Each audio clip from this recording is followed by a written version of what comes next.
Welcome to the Daily Horror Habit Podcast. I'm your host, Jay Krieger, bringing you daily reviews of current and classic horror movies for your twisted pleasure. Be aware that these reviews and discussions may include spoilers. And as always, I hope you enjoy. First learned about this 7 years ago. On a mission in Brazil to capture a wanted fugitive. When we got there, it tore through our unit in seconds.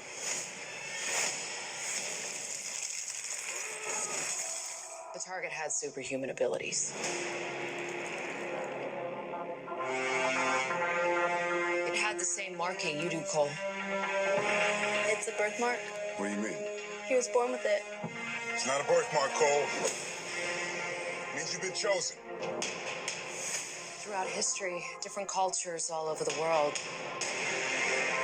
reference a great tournament of champions. That dragon marking? I think it's an invitation to fight for something known.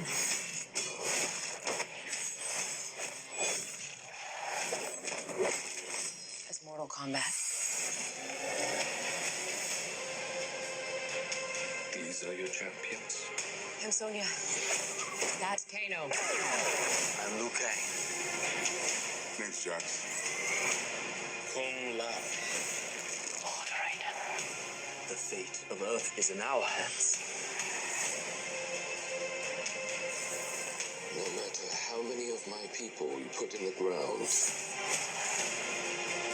we will not fail. Kill them.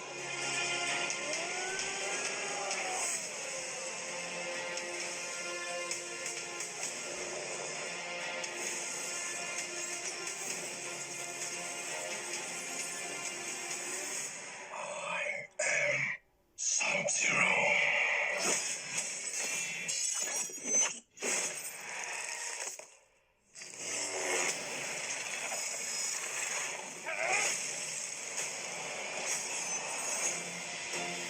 Get over here!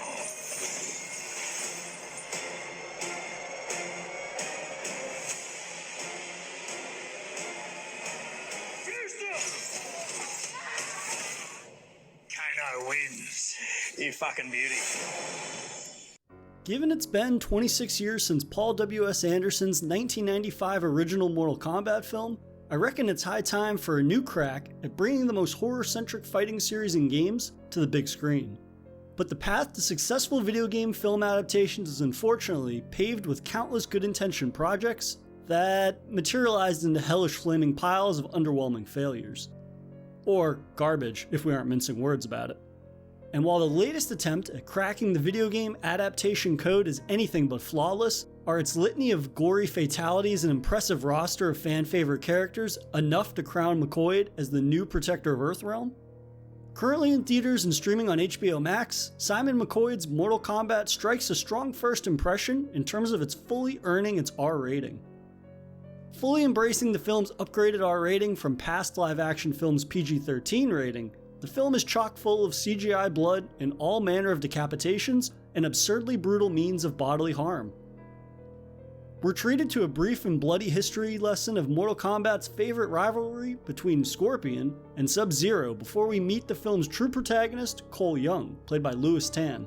Cole is an entirely new character created specifically for the film, a down-on-his-luck MMA fighter who's recruited by Sonya Blade and Jax to compete in Mortal Kombat due to him being marked. Marked in this case as having a birthmark in the shape of the Mortal Kombat logo. No, seriously. Cole eventually links up with more Mortal Kombat royalty such as Liu Kang, Kung Lao, and even Kano, who are amassed by Lord Raiden to represent Earthrealm in the latest Mortal Kombat tournament. The narrative stakes are about what you'd expect them to be, that being if Earthrealm loses one more tournament, then Outworld will invade with their endless army of demons or monsters or something like that. It'll be bad. Very bad. The setup for the film is about as vanilla as it gets, and clearly it's just spinning its wheels with no other real purpose than to set up a Mortal Kombat franchise.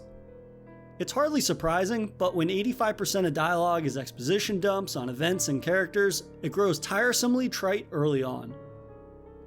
Pair this with our completely forgettable and vapid central protagonist Cole, and I was left scratching my head as to why the hell wasn't Scorpion just the true protagonist of the film. Not only is Cole's overall character design and backstory painfully generic, but is introducing a new character really needed when so much of the film is already spent reintroducing us to characters most fans are at least somewhat familiar with, or that are at least interesting? Dialogue is also hilariously bad. Not just cheesy like the '95 film, but awkwardly bad more often than not.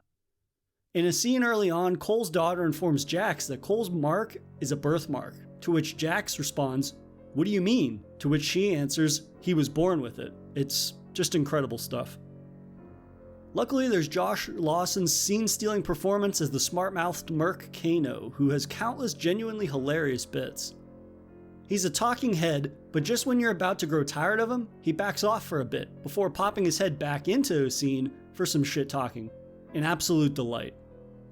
In terms of non-shit-talking performances, the night comes for us alum Joe Taslim as Sub-Zero is bone-chillingly sinister as fuck. And now for a brief intermission. If you've been enjoying this episode of Daily Horror Habit, please take a moment to subscribe to the show on your preferred streaming platform or leave us a review on iTunes. And thank you for your continued support, and I hope you enjoy the remainder of today's horrifying episode. His on-screen presence radiates a darkness that outshines even the likes of Shao Kahn himself, so it's just a shame that we didn't get more scenes of him pontificating. But listen, this group of guys and gals are here to fight, and the reasons why, no matter how melodramatic or justified by gibberish lore, is not my primary concern with a Mortal Kombat movie. And as someone who did not enjoy the 1995 Mortal Kombat, I'm happy to say that McCoy's crack at combat is largely successful, nailing the look and signature brutality of the impressive Mortal Kombat roster on display. Of course, fan favorites such as Scorpion and Sub-Zero are the widely advertised showstoppers of the film, but there is an impressive cast of secondary characters that make an appearance. Shao Kahn's amassed fighters such as the ferocious Melina, the Iron Lung speedster Cabal, the hulking Goro, Riku, and Atara make for a nice variety of monsters and metahumans for our Earthrealm fighters to square off against. Mortal Kombat's violence is, unsurprisingly, cranked up to 11, with all manner of head crushes, severed limbs, and heart-ripping fatalities. And while the violence certainly delivers memorable gore, it's more about McCoy's giving each character a certain amount of weight or gravitas to their presence. Every time a new character is introduced, their presence is resounding. Raiden appearing for the first time feels as impactful and scene-stealing as when Thor makes an appearance in the Avengers. Likewise, seeing entire gaggles of iconic characters stanced up together is equally iconic. Again, very Avengers-like. But, you know, someone's head is inevitably going to be removed from their fucking shoulders. Granted, some of these moments are enhanced by my nostalgia for the games, but these moments aren't so cryptic that someone walking into Mortal Kombat completely blind will feel left out. While we do get periodic 1v1 fights throughout the film, there's a longer fight montage of 3 separate 1v1 fights that lets these characters' fight personalities and styles independently shine, even if this is the only fight segment that is given some breathing room. And while the action does feel authentic to Mortal Kombat, there's a choppiness to some fight scenes editing that does make the fluidity feel disjointed at times. And when you have the likes of Joe Taslim and Hiroki Sanada duking it out, this hinders these moments slightly. But again, there's a level of fan service and detail to characters and how they're portrayed on screen that gives them the true sense of authenticity they deserve.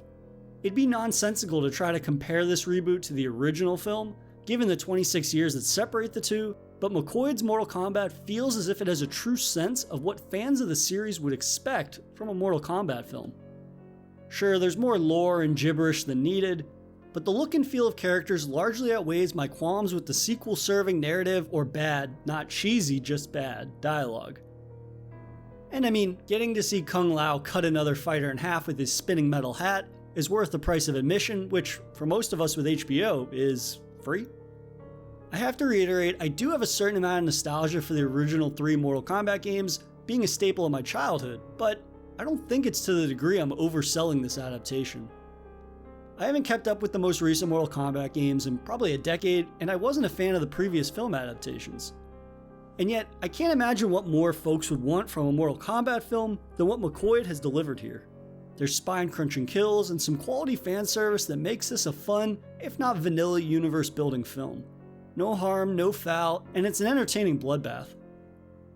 So if you're in the mood for some brutality, check out Mortal Kombat while it's in theaters or streaming on HBO Max.